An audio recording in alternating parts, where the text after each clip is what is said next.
Di suatu hutan yang sangat dalam, hiduplah seorang anak yang bernama Jaya. Ia tinggal bersama ibunya.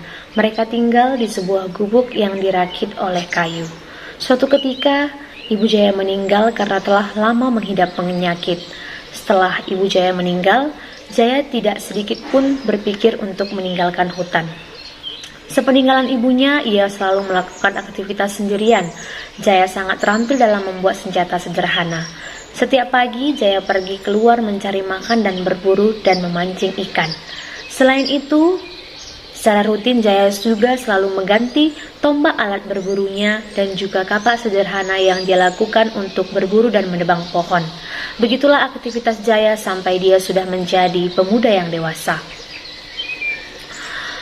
Suatu ketika, Jaya pergi berburu. Ia melihat seekor burung berwarna biru yang sedang hinggap di dahan pohon. Kepala burung itu berwarna merah dan ekornya berwarna coklat.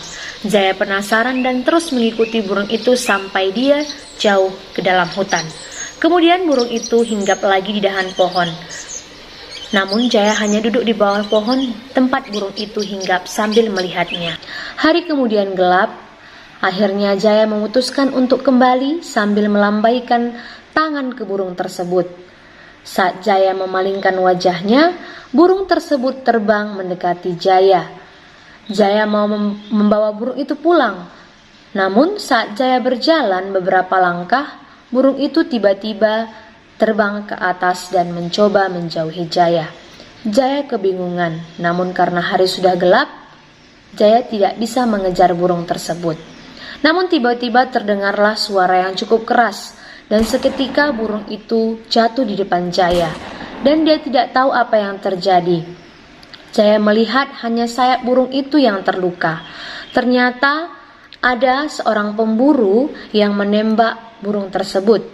Tanpa lama Jaya pun mengobati burung tersebut dengan mengunyah daun-daunan.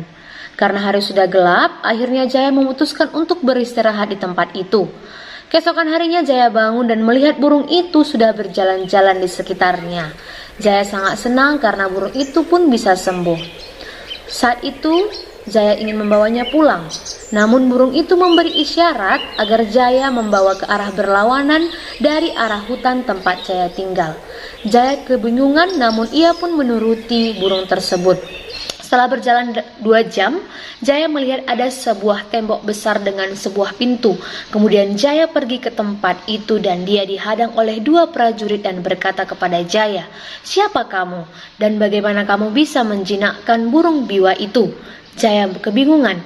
Kemudian dia menjawab, "Apakah burung ini namanya biwa?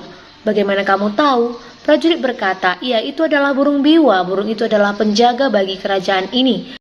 Jaya menjawab, "Burung ini terluka dan aku menolongnya. Kalau kamu tidak keberatan, tolong antar aku untuk menghadap kepada raja." Sesampai di istana, Jaya langsung dihadapkan kepada raja. Seketika itu, burung yang dipegangnya langsung melompat berjalan ke arah raja. Raja berkata, "Siapa namamu dan dari mana asalmu?" Jaya pun menjawab, "Nama aku Jaya. Aku tinggal di hutan jauh dari tempat ini." Raja kemudian berkata lagi, "Dengan siapa kamu tinggal di sana?" "Aku tinggal dulu bersama ibuku, tapi dia meninggal karena sakit saat aku kecil." Raja berpikir sejenak, kemudian berkata, "Apakah kamu mau memimpin pasukan kerajaan ini berperang?" Setelah itu semua orang ada di dalam itu pun bersungut-sungut satu sama lain karena dari perkataan raja itu bahwa Jaya akan menjadi panglima tertinggi di kerajaan itu.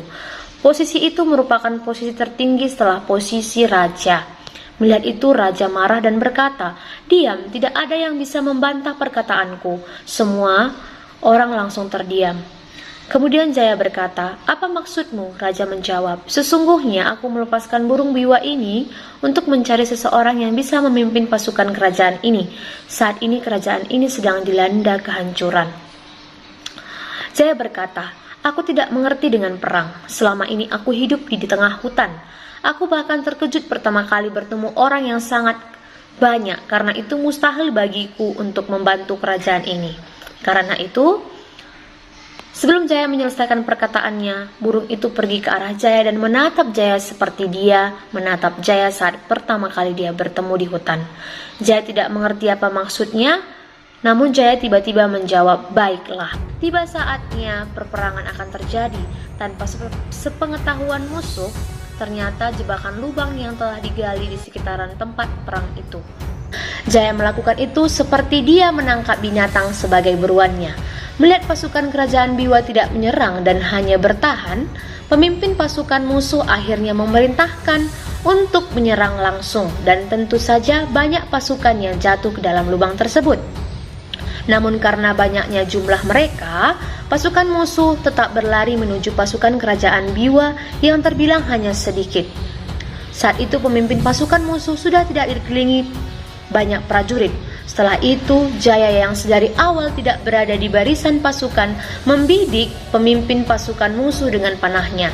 Dalam satu panahan, leher pemimpin pasukan musuh langsung terkena dan jatuh dari kudanya. Hal ini dia lakukan karena selama dia berburu, dia selalu menyerang daerah kepala buruannya. Karena dia tahu hal yang paling utama bagi binatang adalah kepalanya, dan hal yang paling utama bagi sebuah pasukan adalah pemimpinnya. Begitulah cara Jaya memenangkan peperangan itu. Akhirnya masyarakat menjuluki sebagai Benteng Jaya Kerajaan Biwa.